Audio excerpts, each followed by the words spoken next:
가지시고 여러분 하나님의 말씀을 좀 함께 나누면 좋겠습니다. 오늘 주신 하나님의 말씀은 요한계시록 8장 6절로 13절입니다. 요한계시록 8장 6절로 13절 말씀입니다. 오늘 요한계시록 8장과 9장 이 두 장의 말씀을 함께 우리가 나누는데, 봉독은 읽는 건 우리 8장 6절로 13절 말씀을 읽겠습니다. 주보 없으신 분들은 주보를 가지시고 또 하나님의 말씀을 좀 잘 함께 또 따라와 주시면 고맙겠습니다.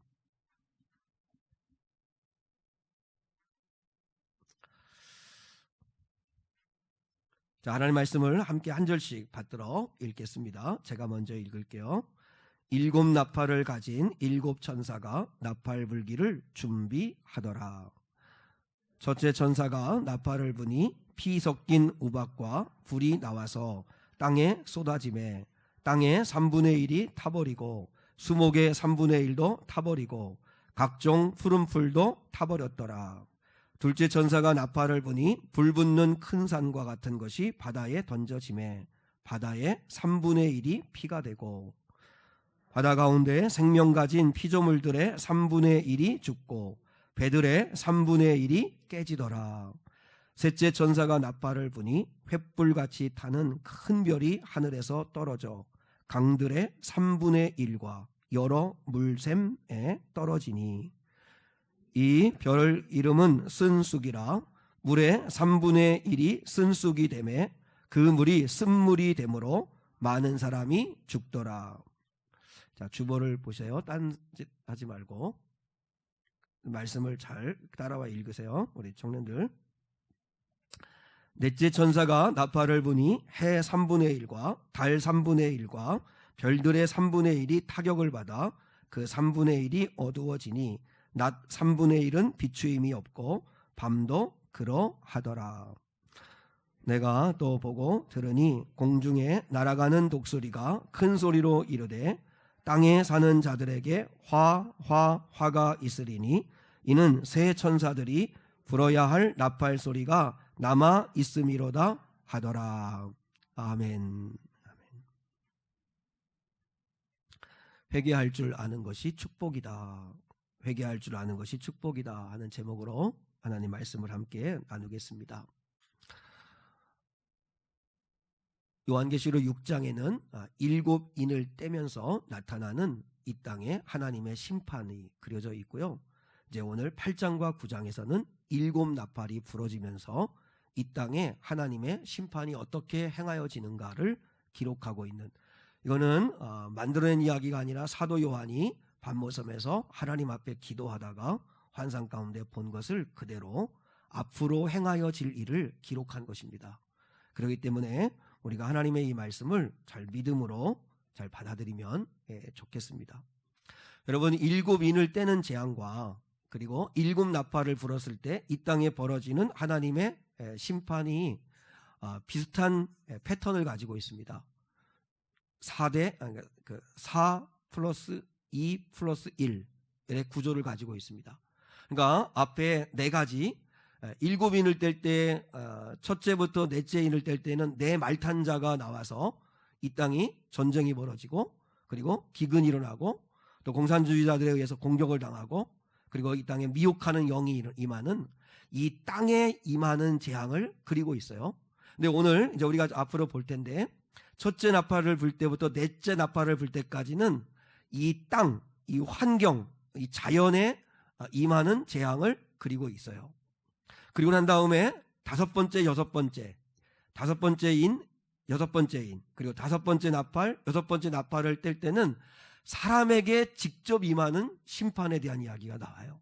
그러니까 앞에 4가지는, 앞에 사는 이 환경, 우리가 살아가는 이 땅, 이 자연에 임하는 하나님의 어떤 심판이라면, 2가지는 사람에게 직접 임하는 심판이고, 그리고 마지막 일은 막간이 주어집니다. 다시 말하면 낀 복음이죠. 그러니까 낀 말씀을 통해서 하나님이 7인, 7 나팔, 7 대접을 쏟는 재앙을 행하시는 그 중간 사이사이에 하나님이 복음을 넣어 놓으셨습니다. 그래서 하나님을 신실하게 믿는 성도들을 위로하고 격려하고 그리고 이 약속을 붙들라고 그 말씀을 낀 말씀을 넣어놓은 그런 구조로 되어져 있어요. 자, 첫 번째 천사가 나팔을 붑니다. 자, 7절입니다. 7절. 자, 시작. 첫째 천사가 나팔을 부니 피 섞인 우박과 불이 나와서 땅에 쏟아지매 땅의 3분의 1이 타버리고 수목의 3분의 1도 타버리고 각종 푸른 풀도 타버렸더라. 여기 보면 땅의 3분의 1이 불에 타버리는 재앙이 임하게 되죠. 수목과 푸른 풀도 3분의 1이 타버리는 일이 벌어지죠. 이걸 요한이 본 거죠. 이건 우리가 쉽게 짐작할 수 있습니다. 왜냐하면 지구 온난화로 인하여 지구는 심각하게 사막화되어져 가고 있죠. 언론인 출신인 데이비드 월러스라고 하는 사람이 책을 하나 냈는데요. 책 제목이 2050년을 계산해 보니까 제가 84세더라고요. 2050년, 그러니까 저한테도 해당되는 이야기일 수 있는 거죠. 지구 거주 불능이라는 책을 썼습니다. 그러니까 2050년이 되면 지구는 이제 더 이상 사람들이 거주하기가 불가능해지는 땅이 된다. 그러면서 이제 그 근거로 이야기하는 게 뭐냐면 살인적인 폭염, 빈곤, 그리고 계속되어지는 산불, 그리고 마실 수 없는 공기, 그리고 바이러스로 인한 질병이 질비한 땅이 되고 말 것이다. 이렇게 이야기를 하고 있습니다. 그러니까 2050년이 되면 이제 지구는 더 이상 사람이 거주하기가 불가능해지는 땅이 될 거라. 이렇게 이야기하는 거죠. 다 여기에 거의 다 해당될 거요. 우리 민장로님이나 윤수장 원사님도 다 해당돼요. 응? 그때까지 다 살아계실 거잖아요. 축복인지 뭔지 모르겠지만 아무튼 여러분 앞으로 이 땅이 점점점 이렇게 사막화되어지고 사람이 살 수 없는 땅이 된다고 그래요. 그게 지구 온난화, 지구의 전체 온도가 올라가면서 기상 이변들이 나오는 거죠. 지난번에 보니까요, 이 방송에 보니까 북극 빙하가 녹으면서 그 빙하 안에 이제 사체가 이렇게 짐승 사체가 얼어 있었는데 그게 이제 이렇게 녹으면서 거기 그 사체에서 탄저균이 발생해가지고 그래서 짐승들과 사람들의 많은 생명을 앗아가는 사건이 벌어졌대요. 그러니까 이제는 이 빙하가 녹아내리면서 그 안에 얼어 있던 이 사체들이 녹으면서 많은 예상치 않는 바이러스를 유발하게 된다 하는 보고서도 있다고 합니다. 그러니까 점점점 이 땅이 점점점 황폐화되어져 가는다는 거죠. 자, 두 번째 천사가 나팔을 붑니다. 8절입니다. 8절. 자, 시작. 둘째 천사가 나팔을 부니 불 붙는 큰 산과 같은 것이 바다에 던져짐에 바다의 3분의 1이 피가 되고 바다 가운데에 생명 가진 피조물들의 3분의 1이 죽고 배들의 3분의 1이 깨지더라. 바다의 파괴입니다. 바다의 3분의 1이 기능하지 못하는 일이 벌어지고 그러면 바다의 3분의 1의 물고기들이 죽고 바다의 3분의 1의 배들이 파손되어지는 일들이 벌어진더라 하는 거죠. 이게 구체적으로 어떤 재앙인지는 모르겠어요. 그럼에도 불구하고 우리는 얼마나 짐작할 수 있어요. 지금 이번에 일본에서 방사능 그 오염수를 바다에 이제 이렇게 방류하겠다고 해서 발칵 뒤집혔죠. 세계가요. 바다를 오염시킨 일들이 얼마나 많습니까? 그리고 바다에다가 모든 미사일이나 모든 무기들을 다 쏘아가지고 다 거기에서 훈련을 하니까 바다에 있는 물고기도 얼마나 죽어날 거고 점점점 바다가 파괴되는 거죠.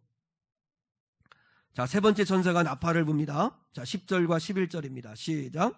셋째 천사가 나팔을 부니 횃불같이 타는 큰 별이 하늘에서 떨어져 강들의 3분의 1과 여러 물샘에 떨어지니 이 별 이름은 쓴쑥이라 물의 3분의 1이 쓴쑥이 되매 그 물이 쓴물이 되므로 많은 사람이 죽더라.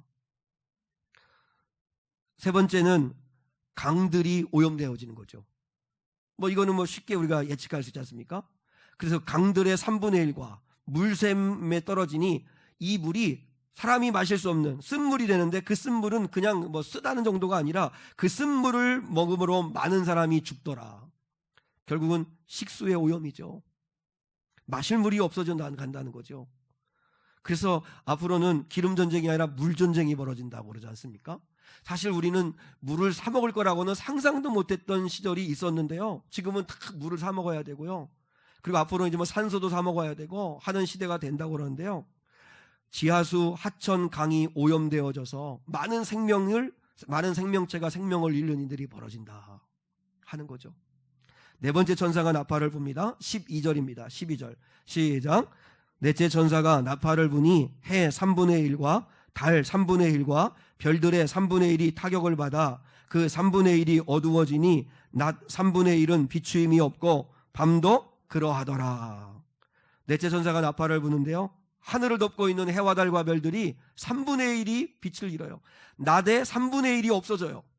그러니까 이 세상은 어둡고 햇빛이 비치지 않으니까 생명체들은 더 살기가 어려워지는 환경이 되겠죠.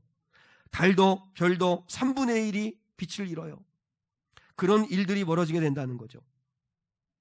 자, 첫 번째부터 네 번째 나팔을 불 때에 이 땅에 임하는, 이건 환경을 통하여 이 땅에 임하는 재앙을 예언하고 있는 말씀입니다. 이 심판을 통해서 우리가 반드시 깨달을 게 하나 있습니다. 깨달을 게 하나 있는데, 우리 하나님이 어떤 하나님이신가를 여러분이 깨달으셔야 합니다. 우리 하나님은 우리 하나님의 성품을 이야기할 때 가장 첫 번째 이야기하는 건 우리 하나님은 창조하시는 하나님이시다. 창조주 하나님이시다. 아멘이시죠? 그래서 우리는 창세기 1장 1절을 믿습니다. 학교에서 여러분 어떤 지식을, 어떤 이론을 가르친다 할지라도 그건 사람이 만드는 이야기라는 사실을 기억하고 창세기 1장 1절 태초에 하나님이 천지를 창조하시니라. 이 말씀을 붙들 수 있기를 원합니다.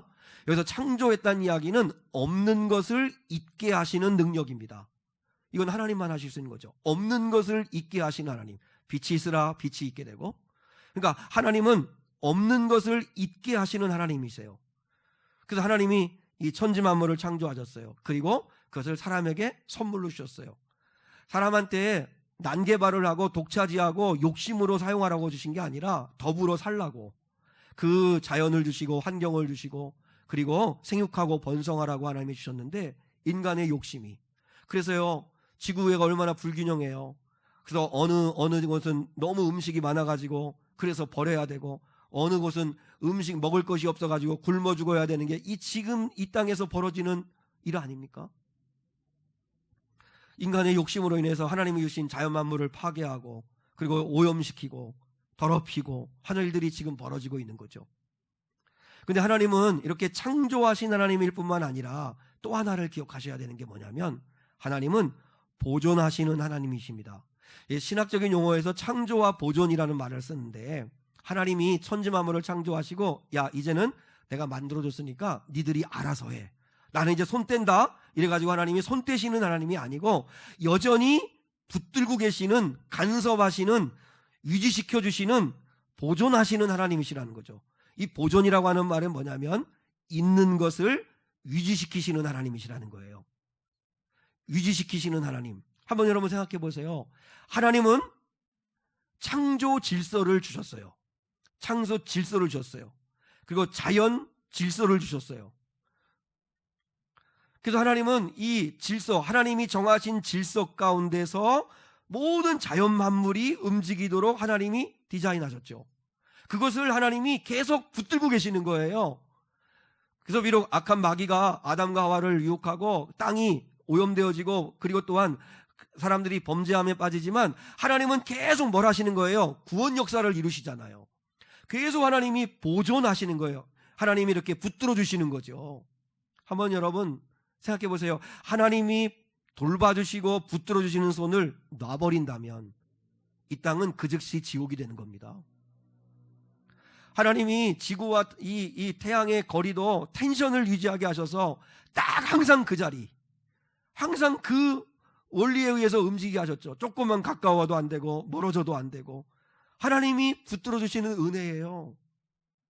지난번에 우리 주영이 휴가 복귀할 때 하루 전에 어머님을 모시고 속초에 들렸습니다. 그래서 이렇게 바다를 이렇게 보여드렸는데, 바다를 보시는 어머님이 그렇게 얘기했습니다. 그렇게 하늘에서 비가 많이 내리고 그렇게 모든 물들이 다 바다로 이렇게 흘러가는데도 바다가 넘치지 않는 게 신기하다, 이렇게 말씀을 하세요.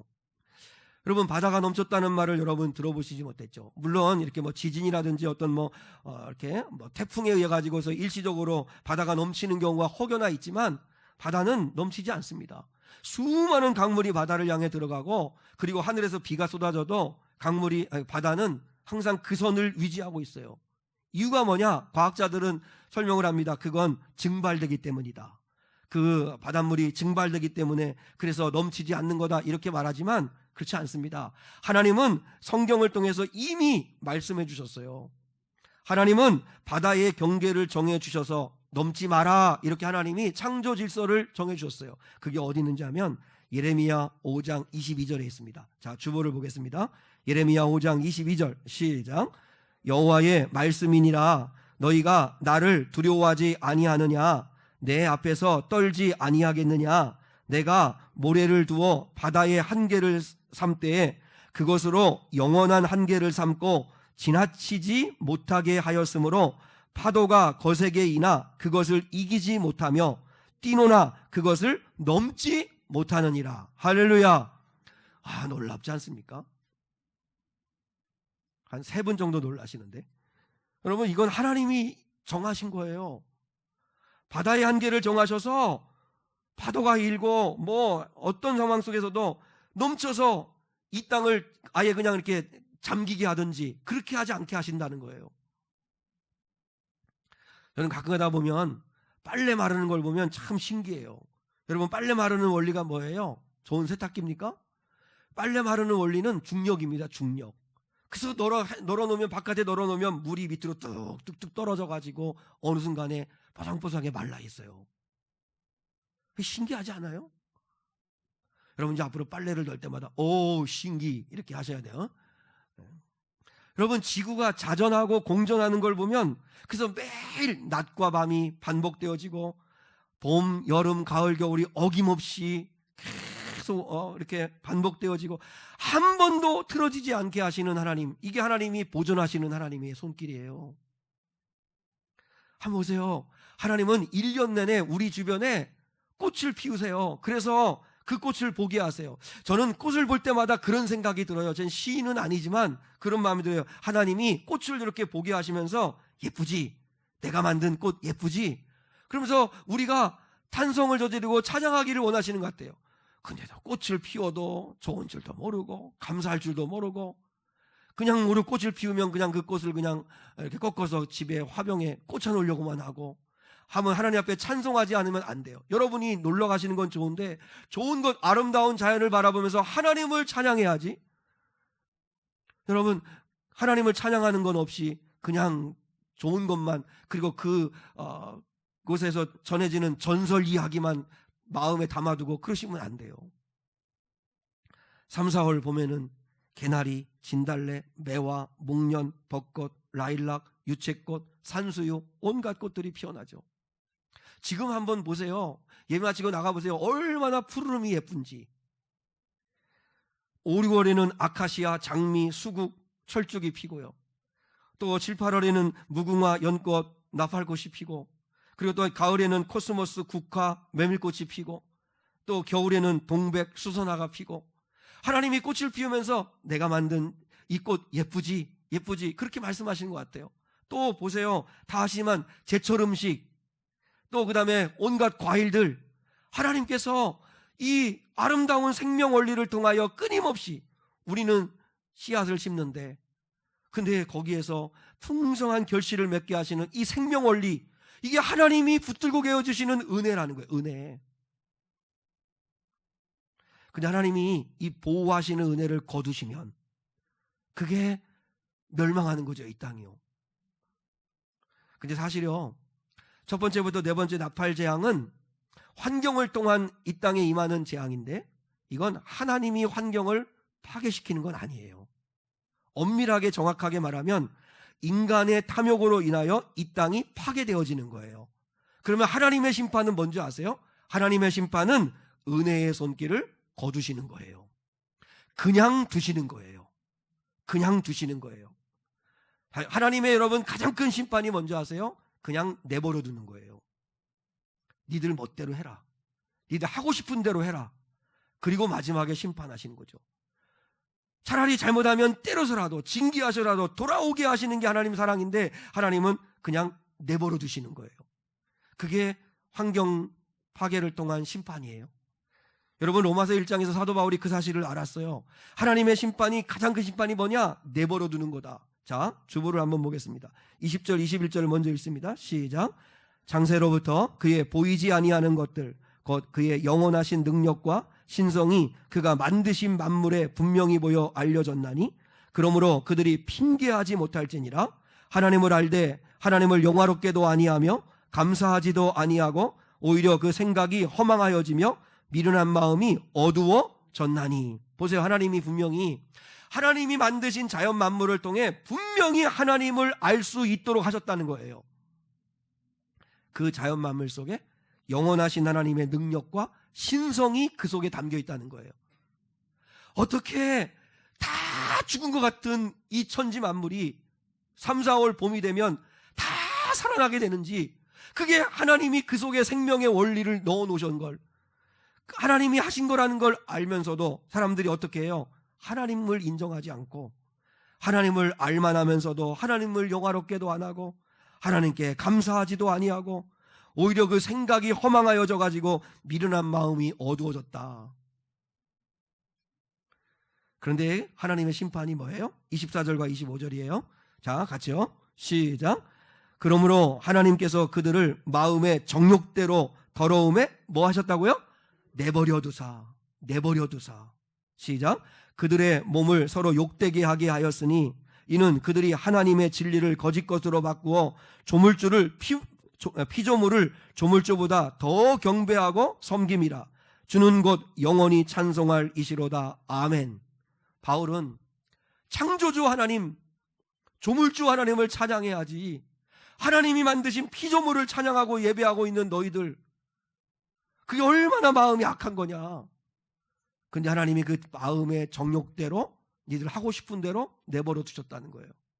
그게 가장 큰 심판입니다. 하나님이 은혜의 손길을 거두시면 우리는 멸망할 수밖에 없는 자들입니다. 그러므로 우리가 회복되어야 될 게 뭔지 아십니까? 날마다 하나님의 은혜 구하셔야 합니다. 하나님의 은혜 없이는 살 수 없습니다. 하나님, 우리 교회를 붙드시옵소서. 우리 가정을 붙드시옵소서. 우리 자녀를 붙드시옵소서. 우리 사는 성도들을 붙들어 주옵소서. 하나님이 은혜의 손길을 거두시고 하나님의 은혜가 떠나가면 나는 그 즉시 죽습니다. 그런 간절한 마음이 있으셔야 합니다. 근데 우리는 얼마나 악한지요. 하나님의 은혜로 살면서도 은혜인 줄 모르고 감사하지도 아니하고 하나님을 예배하지도 아니하고 하나님께 영광 돌리지도 않는다는 거예요. 하나님은 이 땅이 인간의 탐욕과 욕망으로 인하여 파괴되어져 가는 걸 그냥 내버려 두시는 게 그게 심판이에요. 일본에 지진이 났는데 일본이 지진 난 뉴스를 이렇게 보던 어린 아들이 목사인 아버지에게 질문을 했대요. 이제 막 지진으로 인해 가지고 막 사람들이 막 어려움 당하고 하는 그런 모습, 막 집이 무너지고 한 그런 모습들을 이렇게 보면서 어린 아들이 아빠한테 질문을 한 거예요. 아빠, 이 세계가 흔들리면 우리는 어디로 가야 되나요? 근데 아빠가 그 이야기를 듣는 순간, 와, 우리 아이가 이렇게 컸나? 와, 어떻게 이 지진으로 이 땅이 흔들리는 걸 보고 우리 아이가 이 땅, 이 세계가 흔들리면 우리가 어디로 피해야 되는 건가? 어디로 가야 되는 건가? 이런 인생의 중요한 철학적인 질문을 하나 어린아이인 줄 알았더니 우리 아이가 많이 컸네. 그러면서 아빠가 되게 기분이 좋은 거예요. 그래서 이 기회를 놓치지 말아야겠다. 그래, 우리가 인생이 이 세계가 흔들릴 때 우리는 하나님을 피난처로 삼고 하나님께 피해야 되는 거야. 이 가르침을 이렇게 주기 위해서 이제 다시 어린 아들한테 질문을 다시 했대요. 그래, 너 생각은 이 세계가 흔들리면 어디로 가야 될까? 그랬더니 그 아이가 치과요 그러더래요. 그러니까 이 아이는 넌센스 퀴즈를 낸 거예요. 아빠한테 넌센스 퀴즈를 낸 건데, 여러분, 아버지들은 다 보면 자기 자식들한테는 다 자뻑이에요. 자뻑. 그래가지고 우리 아이는 남하고 틀려. 우리 아이는 천재인가 봐. 우리 아이는 이런 질문을 하네? 막 이러면서 이제 대단하게 놀라워하는데, 그래서 아빠는 이제 어떤 철학적 질문을 하는 줄 알고 감탄을 한 거죠. 그놈을 이건 우스개 이야기지만 한번 여러분, 우리 사랑하는 성도에게 묻고 싶습니다. 이 세계가 흔들릴 때 여러분은 어디로 피하실 겁니까? 여러분이 발을 딛고 살아가는 이 땅이 흔들릴 때 여러분은 어디에 피하시고 누구에게 도움을 구하실 겁니까? 시편 46편에서 시편 기자는 이렇게 결심을 합니다. 자, 이게 우리의 고백이 되었으면 좋겠습니다. 이걸 우리가 하나님 앞에 찬양해야 합니다. 자, 시편 46편 1절로 3절 시작. 하나님은 우리의 피난처시요 힘이시니 환난 중에 만날 큰 도움이시라. 그러므로 땅이 변하든지 산이 흔들려 바다 가운데 빠지든지 바닷물이 솟아나고 뛰놀든지 그것이 넘침으로 산이 흔들릴지라도 우리는 두려워하지 아니하리로다. 할렐루야. 하나님을 피난처로 삼으십시오. 그분을 여러분의 힘, 환난 중에 여러분을 도울 수 있는 유일하신 구원자, 그걸 하나님으로 삼으십시오. 땅이 흔들리고 변하고 요동치고 산이 막 바닷속에 빠지고 하는, 이게 요한계시록의 그 예언의 말씀하고 비슷하잖아요. 그럼에도 불구하고 요동하지 아니하고 흔들리지 아니하고 나의 피난처는 하나님이십니다. 그 믿음으로 하나님 앞에 고백하는 저와 여러분 될 수 있기를 축복합니다. 다섯 번째 천사가 나팔을 붑니다. 자, 이제 다섯 번째 그 천사가 나팔을 부는 재앙은 9장부터 시작되는데 읽지는 않았어요. 자, 이 다섯 번째 나팔 재앙은 제가 설명을 해드릴게요. 저를 보세요. 자, 사도 요한이 한 천사가 하늘에서 내려오는 걸 봅니다. 내려오는데 그가 무엇을 받았냐면 무저갱의 열쇠를 받아서 가지고 내려옵니다. 무저갱이 어디입니까? 무저갱은 바닥이 없는 깊은 수렁과도 같은 것이 무저갱인데, 그 무저갱은 악한 어둠의 영들을 가두어 놓는 감옥과도 같은 곳입니다. 여러분, 군대 귀신 들린 자가 이제 그 안에 얼마나 귀신이 많이 들었는지 한 군단이 되는 귀신이 들었다 하는데 그 한 군단이 3,000명 아닙니까? 그러니까 엄청나게 많은 귀신이 들어가 있는데 그 귀신들이 예수님께 뭐라고 구합니까? 우리를 무저갱에 들어보내지 마시고 우리를 무저갱에 들어보내지 말아달라고 사정을 합니다. 그래서 예수님이 그들을 돼지떼에게로 보내신 거잖아요. 그 장면이 나오잖아요. 그러니까 무저갱은 악한 어둠의 권세들을 가둬놓는 감옥입니다. 근데 그 무저갱의 열쇠를 엽니다. 열쇠로 문을 엽니다. 그러니까 모락모락 연기 같은 것이 피어오르는데 요한이 가만히 보니까 황충대입니다. 황충대. 황충은 뭐냐면 메뚜기과에 속하는데 우리나라 메뚜기하고는 다르게 크면 손바닥만하게 정말 큰 그 메뚜기과에 속하는 해충인데 그 황충대가 그 무저갱으로부터 그 열린 문으로부터 막 올라오기를 시작하는데 하늘을 뒤덮을 만큼 올라옵니다.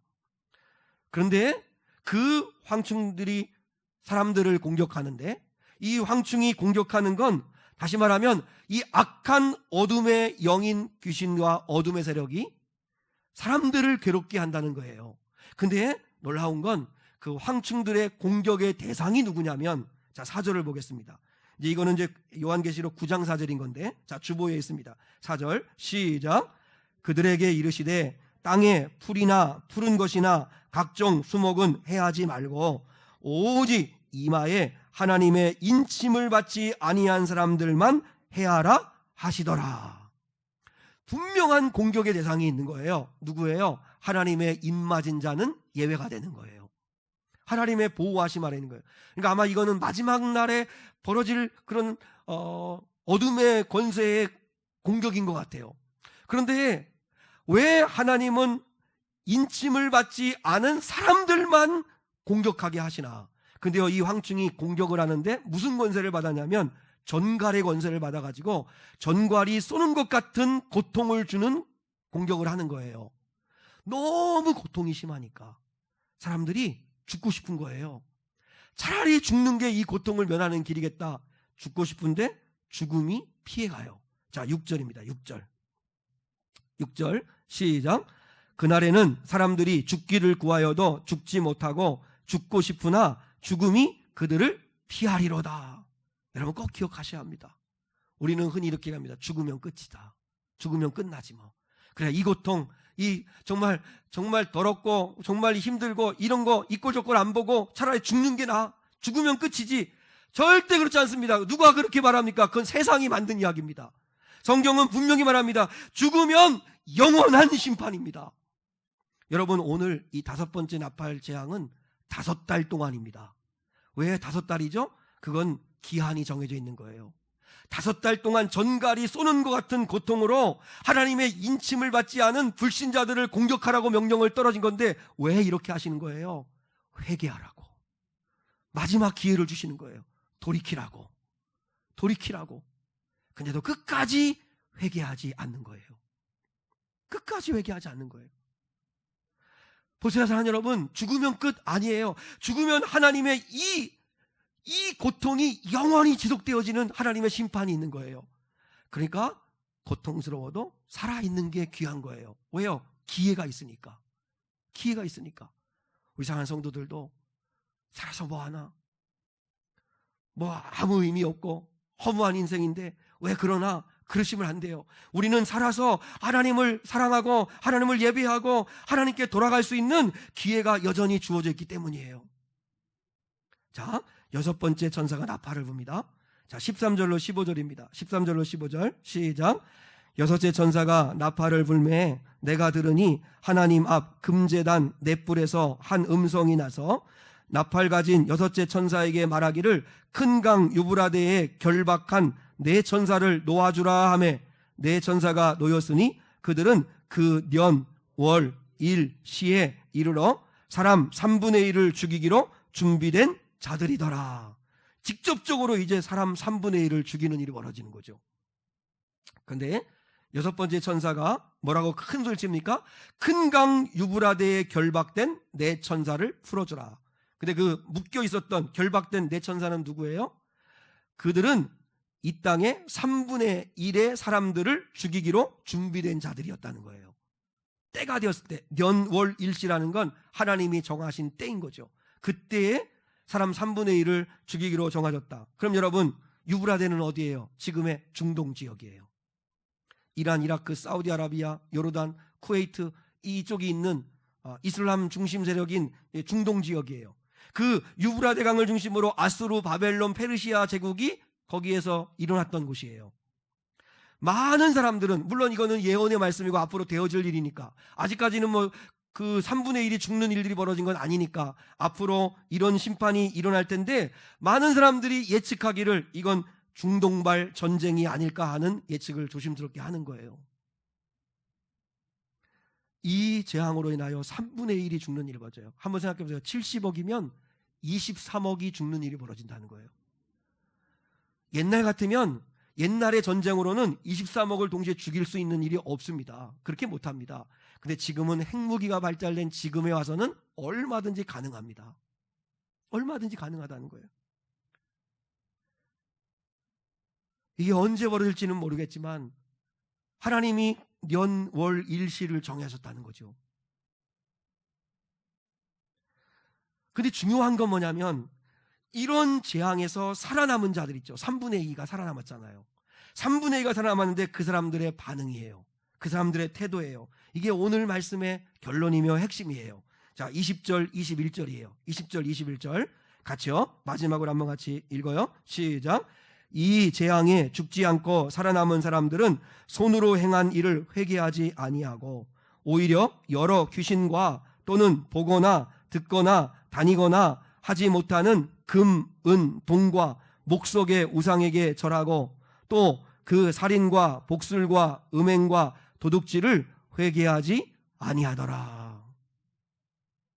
가장 중요한 말씀이 뭐예요? 그렇게 난리가 나고 그렇게 고통을 받으면서도 도무지 회개하지 않더라. 회개하지 않더라는 거죠. 보세요. 땅과 바다와 강과 해와 달과 별이 3분의 1이 타격을 받아 파괴되어지는 난리의 일들을 보게 됩니다. 또 사람이 3분의 1이 죽는 엄청난 재앙을 바라봅니다. 근데도 도무지 그들이 회개하지 않습니다. 오히려 더 우상을 섬기고 더 살인과 복술과 음행과 도둑질을 행하고 그들이 손으로 행하는 일이 뭐예요? 손으로 만든 하나님이 없는 사람들이 만든 문화와 유행과 그런 트렌드와 그런 동성애와 이런 죄악된 일들을 여전히 행하고 도무지 하나님께 돌아오지 않더라는 거예요. 여러분, 이게 남의 이야기입니까? 오늘도 아니, 우리는 뉴스를 통해서 난리의 이야기들을 수없이 듣습니다. 세상에 저런 일이 있나? 아니, 어떻게 세상에 사람이 저렇게 악할 수가 있나? 야, 세상이 말세인가 봐. 이런 이야기를 하면서도 우리도 도무지 회개하고 하나님께 돌아오려고 하지 않는, 그게 우리의 모습 아닙니까? 여러분은 뉴스를 통해, 신문을 통해 무슨 소식을 들어야 하나님 앞에 회개하실 겁니까? 점점 이 세상이, 이 땅이 어디로 가고 있는가를 요한계시록의 말씀에 예언되어 있는 말씀을 통해서 여러분이 보셔야 합니다. 어디로 가고 있는지, 이 역사가 어떻게 되는 것인지, 그러면 우리가 해야 될 일이 뭔지, 그건 하나님 아버지 앞에 회개하는 길입니다. 근데 도무지 회개하지 않습니다. 여러분, 가장 저주받은 게 뭔지 아세요? 하나는 하나님이 내버려 두시는 거고, 또 하나는 도무지 회개할 줄 모르는 거예요. 도무지 회개할 줄 모르는 거예요.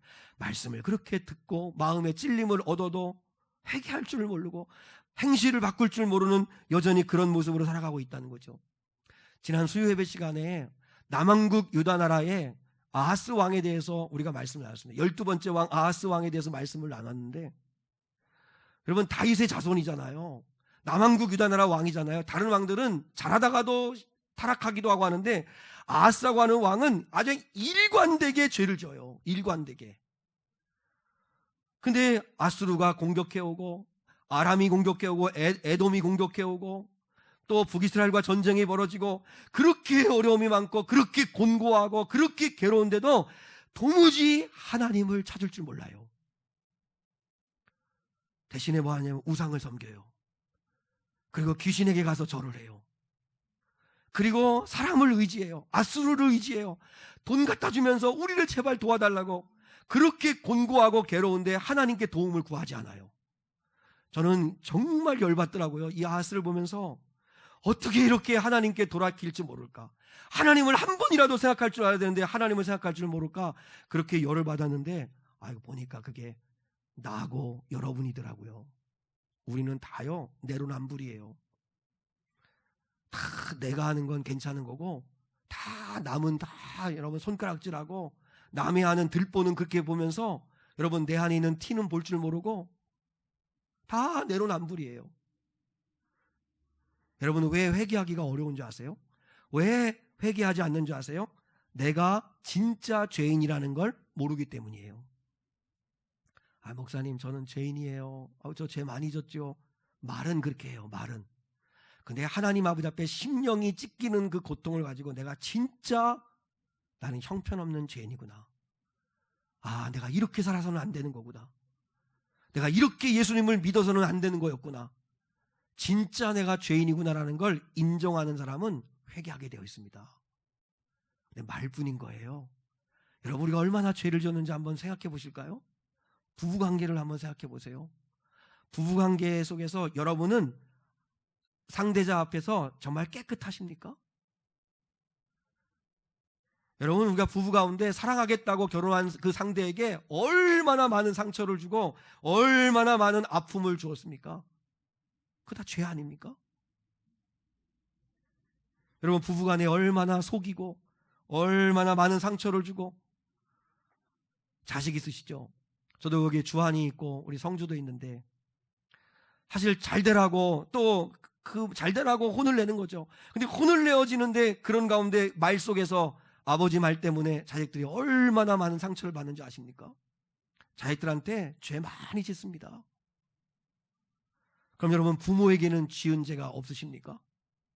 여러분, 저도 그렇지만 부모님에게 수없이 거짓말했습니다. 그리고 부모의 가슴에 수없이 대못을 박았습니다. 근데도 몰라요. 잘하는 줄 알아요. 괜찮은 줄 알아요. 우리가 그렇게 살아가요. 그럼 여러분, 제일 중요한 거, 하나님께 지은 죄가 얼마나 많습니까?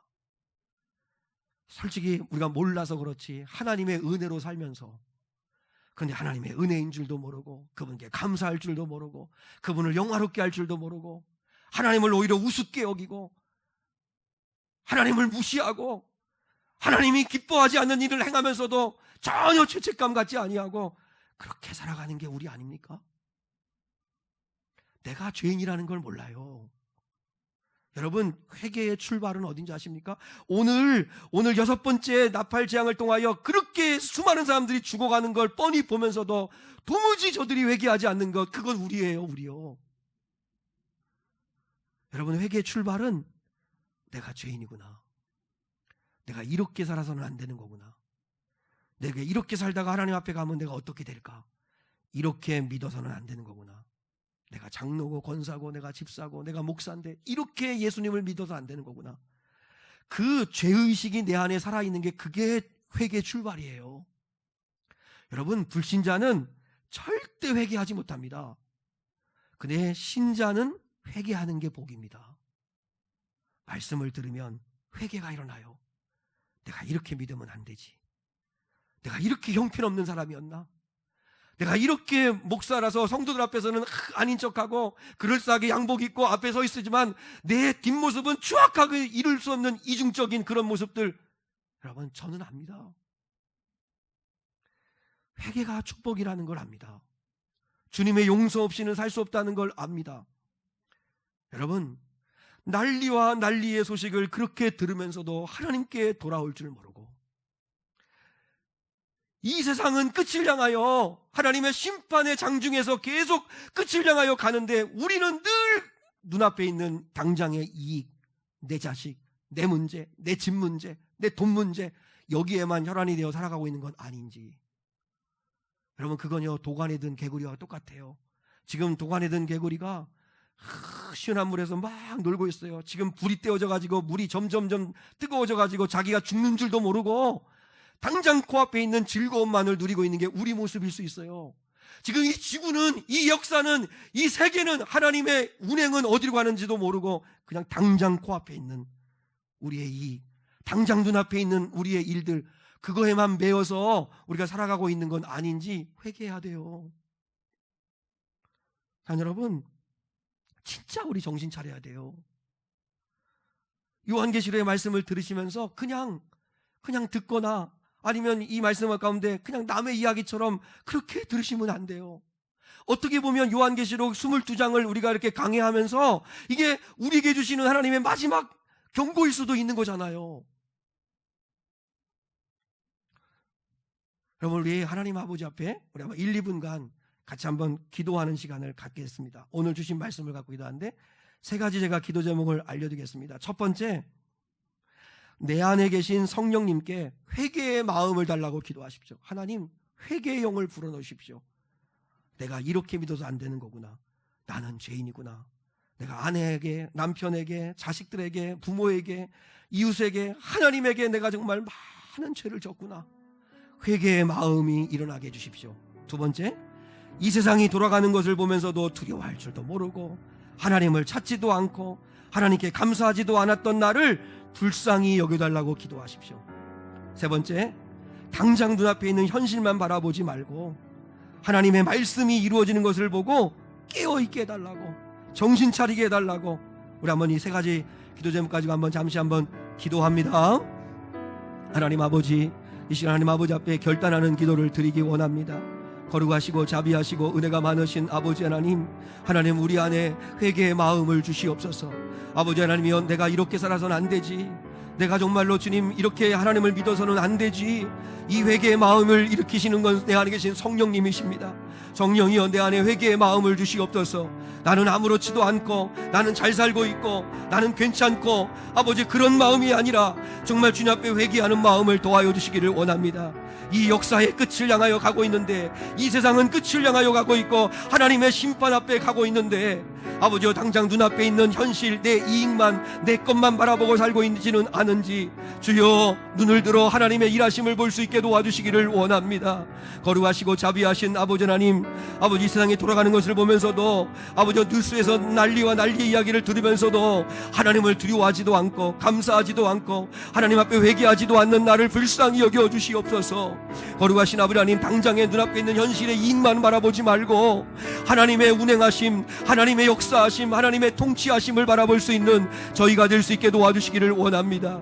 이 요한계시의 말씀을 통해서 하나님 아버지여, 먼 옛날 이야기 아니면 또 아주 앞으로 또한 될 가상의 이야기처럼 듣지 말게 도와주시고, 내 이야기, 현실의 이야기로 들을 수 있도록 하나님 우리에게 두려운 마음을 회복시켜 주셔서 하나님 앞에 정신을 차리고 회개하고 주님의 은혜로 살고 있다는 사실을 깨닫고, 주님 은혜 없이는 살 수 없습니다. 주님의 사랑 없이는 살 수 없습니다. 기도하고 간구하는 저희가 되게 도와주시옵기를 사모하고 원합니다.